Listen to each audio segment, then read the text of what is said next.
When I drew nigh the nameless city, I knew it was accursed.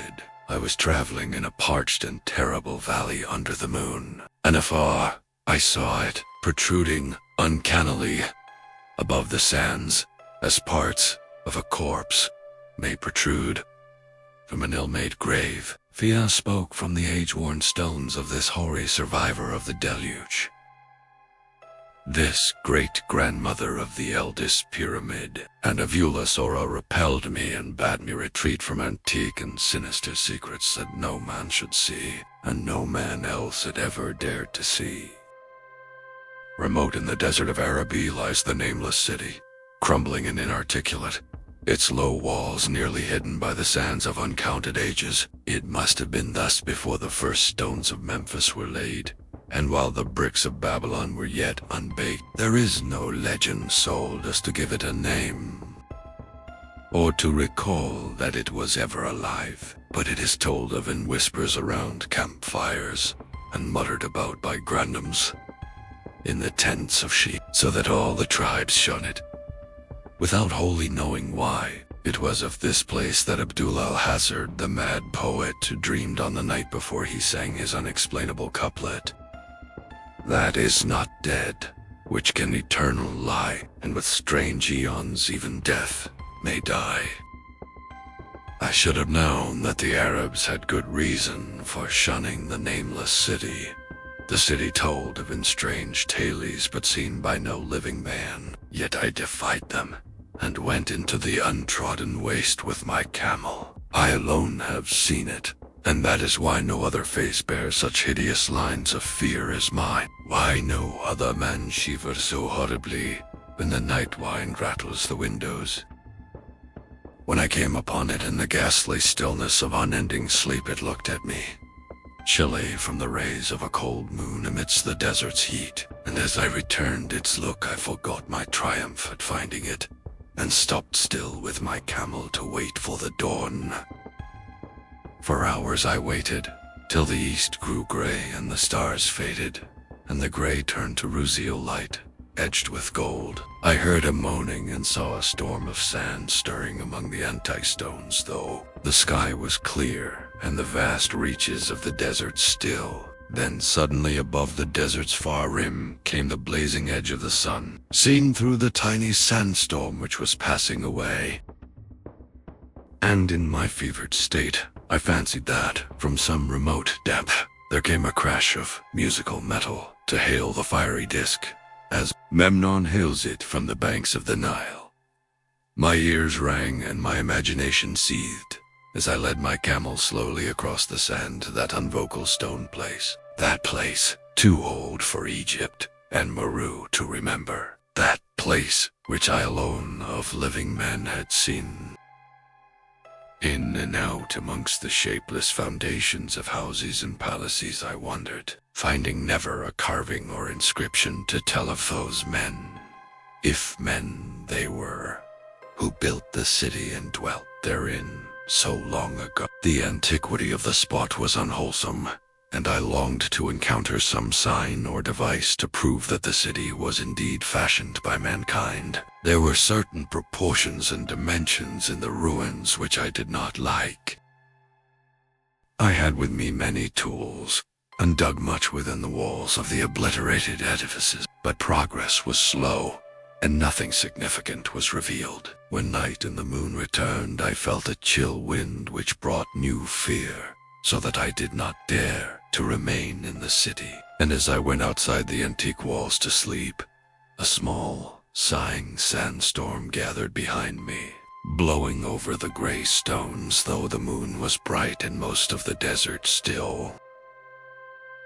I awaked just at dawn from a pageant of horrible dreams, my ears ringing as from some metallic peal. I saw the sun peering redly through the last gusts of a little sandstorm that hovered over the nameless city and marked the quietness of the rest of the landscape.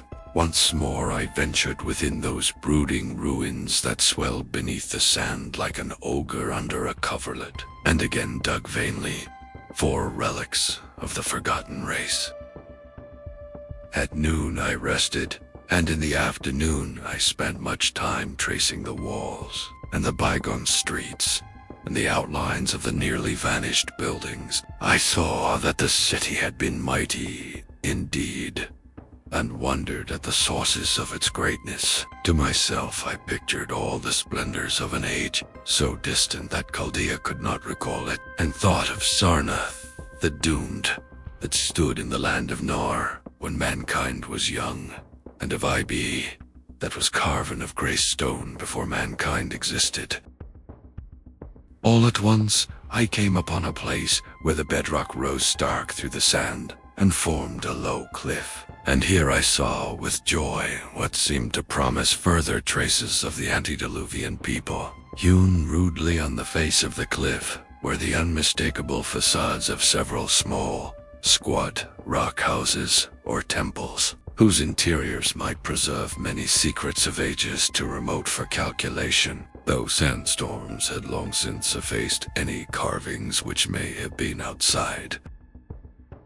Very low and sand-choked were all of the dark apertures near me, but I cleared one with my spade and crawled through it, carrying a torch to reveal whatever mysteries it might hold. When I was inside, I saw that the cavern was indeed a temple, and beheld plain signs of the race that had lived and worshipped before the desert was a desert. Primitive altars, pillars, and niches, all curiously low, were not absent, and though I saw no sculptures nor frescoes, there were many singular stones clearly shaped into symbols by artificial means. The lowness of the chiseled chamber was very strange, for I could hardly more than kneel upright, but the area was so great that my torch showed only part at a time. I shuddered oddly in some of the far corners, for certain altars and stones suggested forgotten rites of terrible,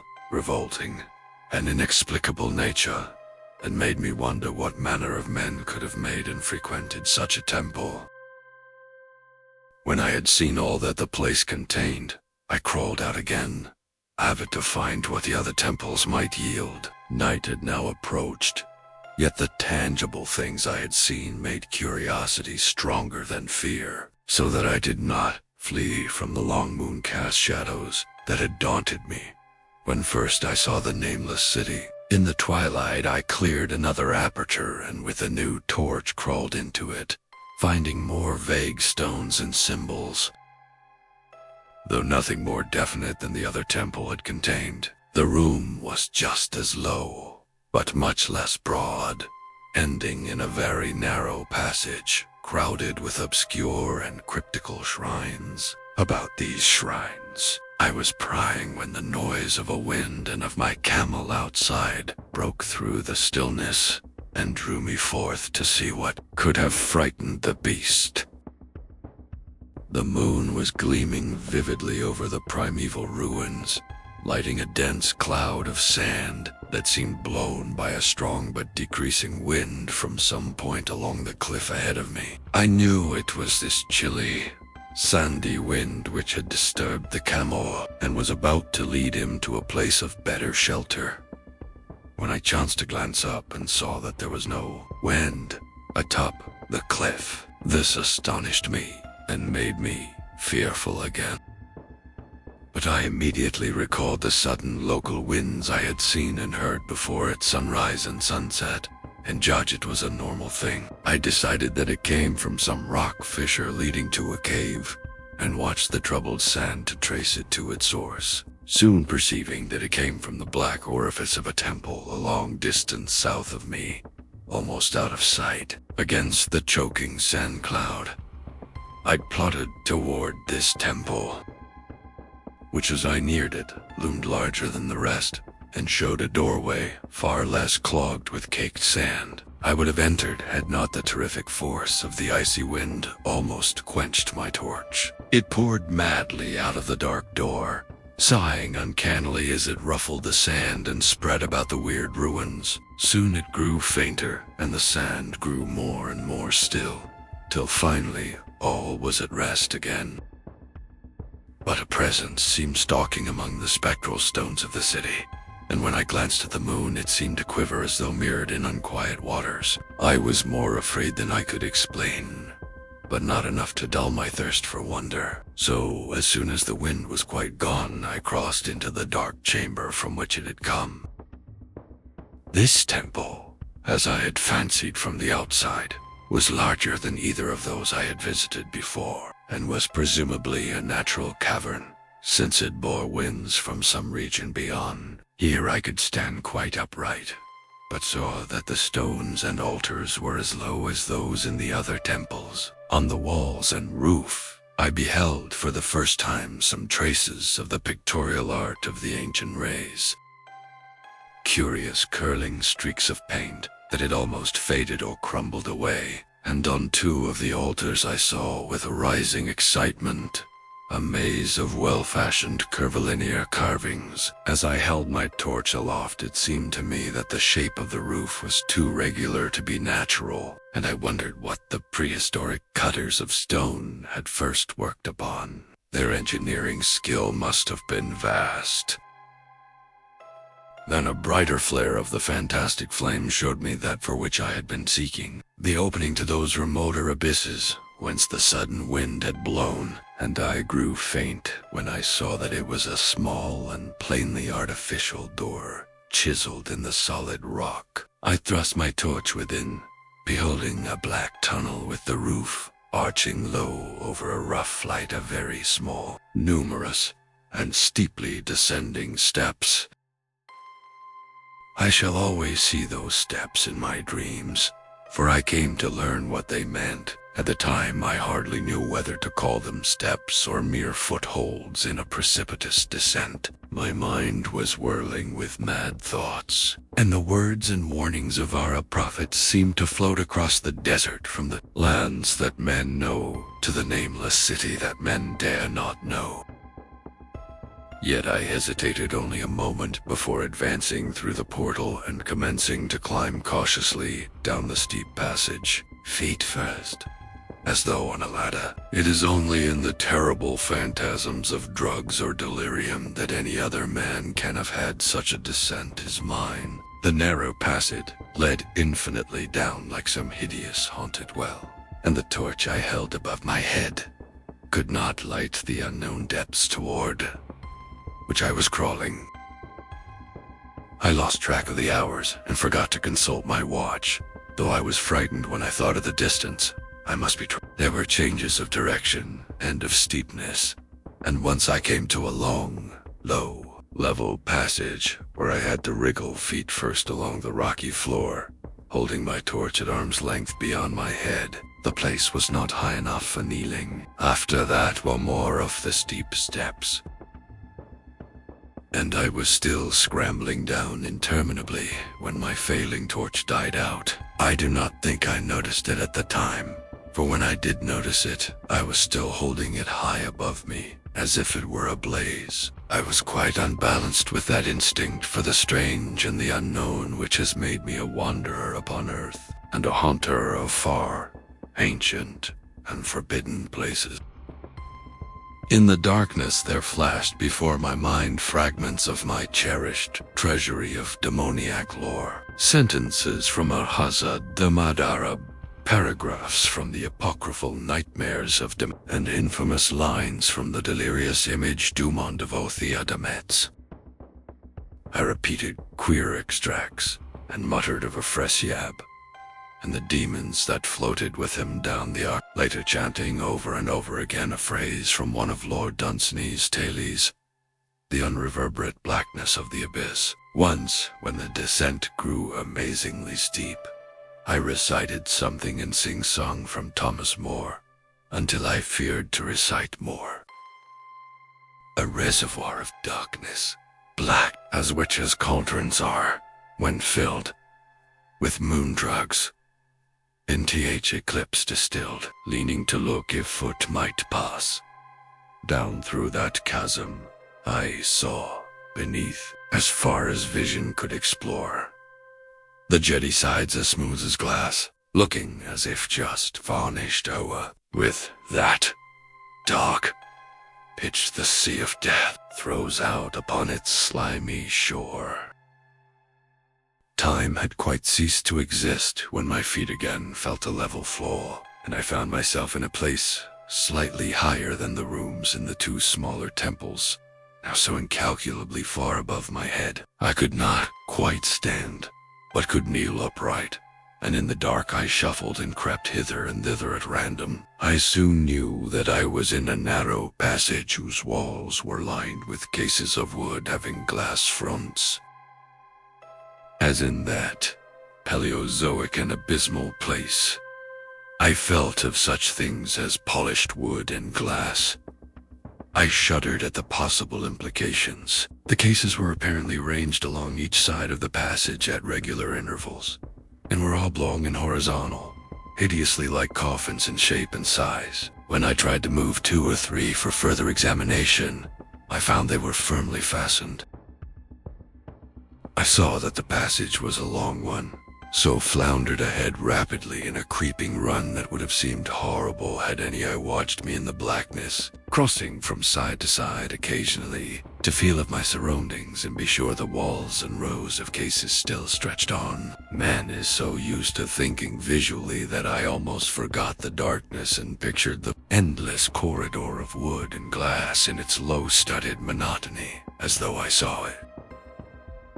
And then, in a moment of indescribable emotion, I did see it. Just when my fancy merged into real sight, I cannot tell, but there came a gradual glow ahead, and all at once I knew that I saw the dim outlines of the corridor and the cases, revealed by some unknown subterranean For a little while, all was exactly as I had imagined it, since the glow was very faint.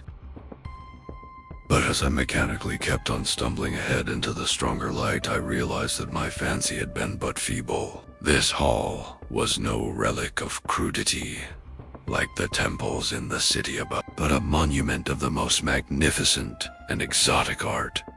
Rich, vivid, and daringly fantastic designs and pictures formed a continuous scheme of mural painting whose lines and colors were beyond description.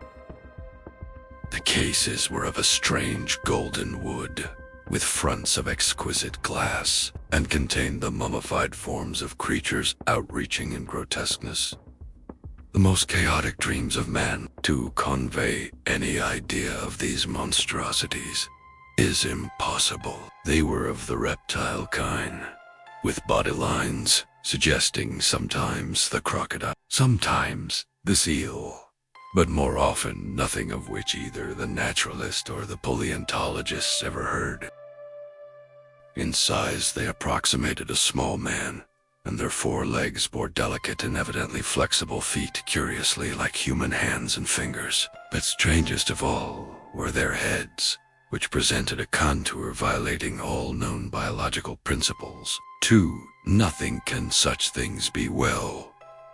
In one flash I thought of comparisons as varied as the cat, the bulldog, the mythic satyr, and the human being. Notch of himself had so colossal and protuberant a forehead.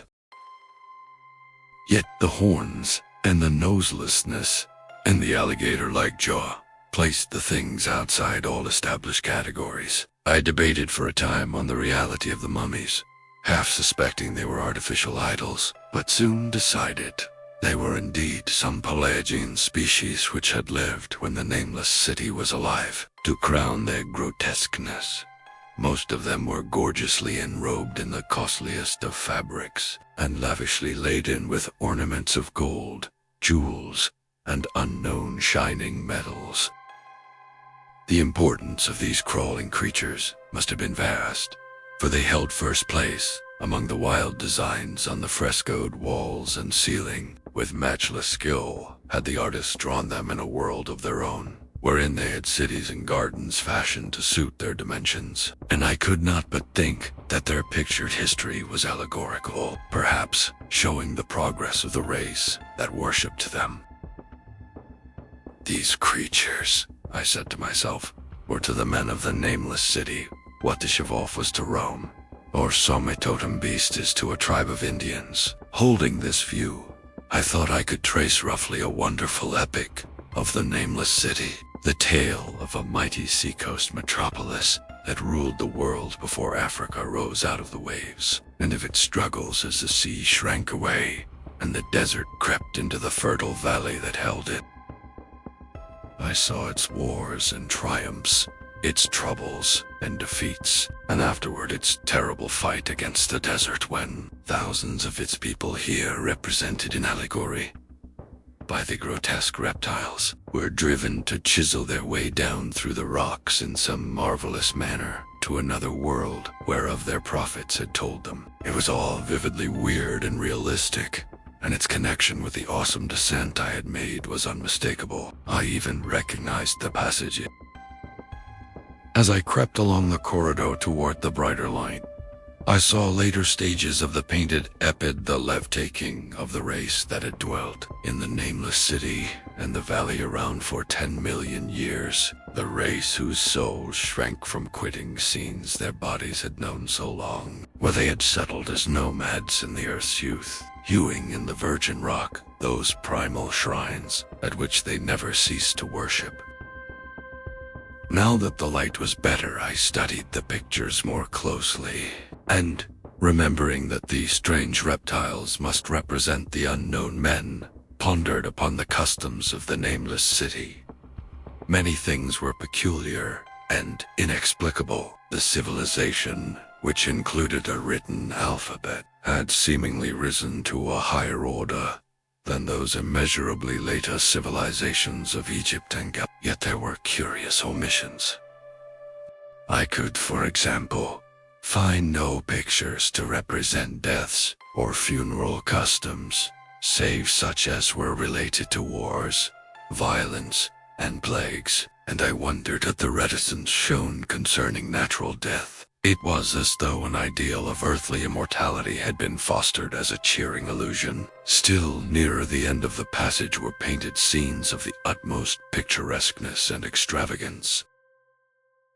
Contrasted views of the nameless city in its desertion and growing ruin, and of the strange new realm or paradise to which the race had hewed its way through the stone. In these views the city and the desert valley were shown always by moonlight, a golden nimbus hovering over the fallen walls and half revealing the splendid perfection of former times, shown spectrally and elusively by the artist. The paradisal scenes were almost too extravagant to be believed, portraying a hidden world of eternal day filled with glorious cities and ethereal hills and valleys. At the very last, I thought I saw signs of an artistic antique. The paintings were less skillful and much more bizarre than even the wildest of the earlier scenes. They seemed to record a slow decadence of the ancient stock, coupled with a growing ferocity toward the outside world from which it was driven by the desert.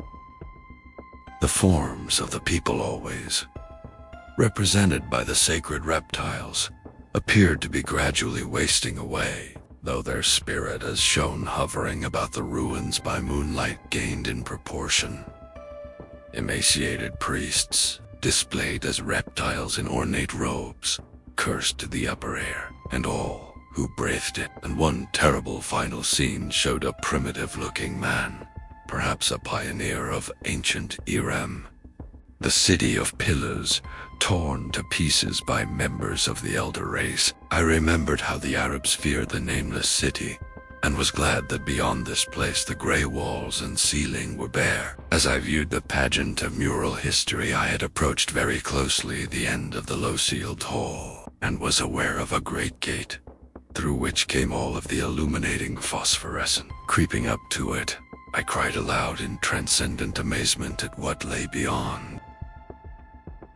For, instead of other and brighter chambers, there was only an illimitable void of uniform radiance, such as one might fancy when gazing down from the peak of Mount Everest upon a sea of sunlit mist. Behind me was a passage so cramped that I could not stand upright in it. Before me was an infinity of subterranean Reaching down from the passage into the abyss was the head of a steep flight of steps, numerous steps like those of the black passages I had traversed. But after a few feet, the glowing vapors concealed everything. swung back open. Against the left-hand wall of the passage was a massive door of brass, incredibly thick and decorated with fantastic bars, which could, if closed, shut the whole inner world of light away from the vaults and passages of rock. I looked at the steps, and for the nonce, did not try them. I touched the open brass door and could not move it. Then I sank prone to the stone floor, my mind aflame with prodigious reflections which not even a death-like exhaustion could banish. As I lay still with closed eyes, free to ponder many things I had lately noted in the frescoes came back to me with new and terrible, significant scenes representing the nameless city in its heyday. The vegetation of the valley around it, and the distant lands with which its merchants traded. The allegory of the crawling creatures puzzled me by its universal prominence, and I wondered that it should be so closely followed in a pictured history of such importance. In the frescoes, the nameless city had been shown in proportions fitted to the reptiles. I wondered what its real proportions and magnificence had been, and reflected a moment on certain oddities I had noticed in the ruins. I thought curiously of the lowness of the primal temples and of the underground corridor, which were doubtless hewn thus out of deference to the reptile deities there honored, though it perforce reduced the worshippers to crawling. Perhaps the very rites had involved a crawling in imitation of the creatures. No religious theory, however, could easily explain why the level passage in that awesome descent should be as low as the temples or lower, since one could not even kneel in it. As I thought of the crawling creatures, whose hideous mummified forms were so close to me, I felt a new throb of fear. Mental associations are curious, and I shrank from the idea that except for the poor, primitive man, torn to pieces in the last painting, mine was the only human form amidst the many relics and symbols of primordial life. But as always in my strange and roving existence, wonder soon drove out fear, for the luminous abyss and what it might contain presented a problem worthy of the greatest explorer. That a weird world of mystery lay far down that flight of peculiarly small steps I could not doubt, and I hoped to find there those human memorials which the painted corridor had failed to give. The frescoes had pictured unbelievable cities, hills, and valleys in this lower realm, and my fancy dwelt on the rich and colossal ruins that awaited me. My fears, indeed, concerned the past rather than the future. Not even the physical horror of my position in that cramped corridor of dead reptiles and antediluvian frescoes, miles below the world I knew and faced by another world of eerie light and mist, could match the lethal dread I felt at the abysmal antiquity of the scene and its soul. An ancientness so vast that measurement is feeble seemed to leer down from the primal stones and rock-hewn temples in the nameless city, while the very latest of the astounding maps in the frescoes showed oceans and continents that man has forgotten, with only here and there some vaguely familiar outline of what could have happened in the geological eons since the painting ceased and the deathing race resentfully succumbed to decay. No one might say life had once teemed in these caverns and in the luminous realm beyond. Now I was alone with vivid relics, and I trembled to think of the countless ages through which these relics had kept a silent and deserted vigil. Suddenly there came another burst of that acute fear which had intermittently seized me ever since I first saw the terrible valley and the nameless city under a cold moon. And despite my exhaustion, I found myself starting frantically to a sitting posture and gazing back along the black corridor toward the tunnels that rose to the outer world. My sensations were much like those which had made me shun the nameless city at night, and were as inexplicable as they were poignant. In another moment, however, I received a still greater shock in the form of a definite sound.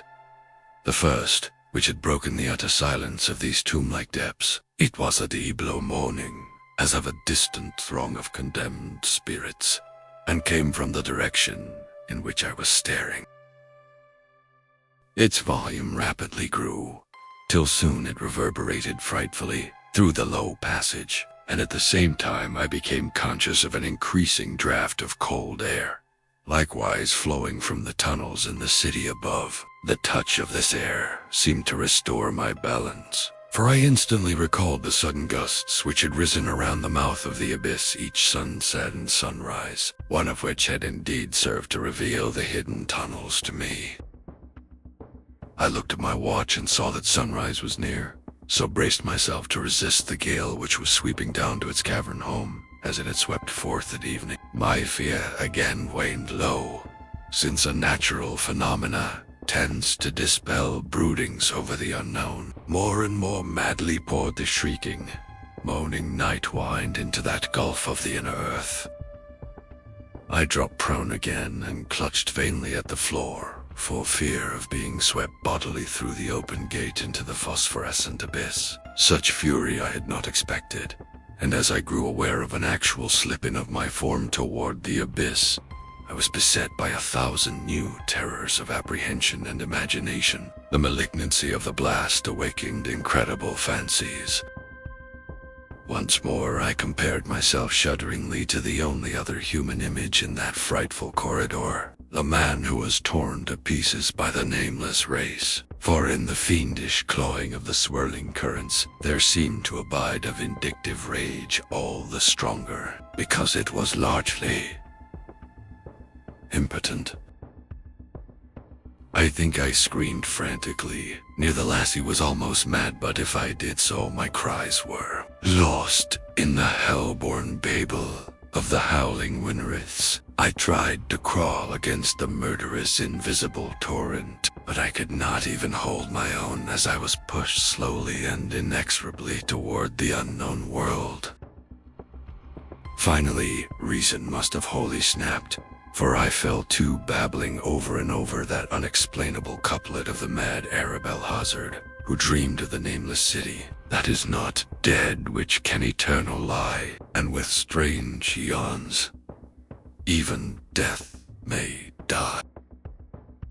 Only the grim brooding desert gods know what really took place, what indescribable struggles and scrambles in the dark I endured, or what Abaddon guided me back to life, where I must always remember and shiver in the night wind till oblivion or worse claims me. Monstrous, unnatural, colossal was the thing too, far beyond all the ideas of man to be believed, except in the silent, damnable small hours when one cannot sleep. I have said that the fury of the rushing blast was infernal, cacodemoniacal, and that its voices were hideous with the pent-up viciousness of desolate eternities. Presently those voices, while still chaotic before me, seemed to my beating brain to take articulate form behind me, and down there in the grave of unnumbered dead antiquities, leagues below the dawn-lit world of men, I heard the ghastly cursing and snarling of strange-tongued fiends. Turning, I saw, outlined against the luminous ether of the abyss, what could not be seen against the dusk of the corridor, a nightmare horde of rushing devils, grotesquely panoplied, devils of a race no man might mistake the crawling reptiles of the nameless city. And as the wind died away, I was plunged into the ghoul-peopled blackness of Earth's bowels. For behind the last of the creatures, the great brazen door clanged shut, with a deafening peal of metallic music, whose reverberations swelled out to the distant world to hail the rising sun, as Memnon hails it from the banks of the Nile.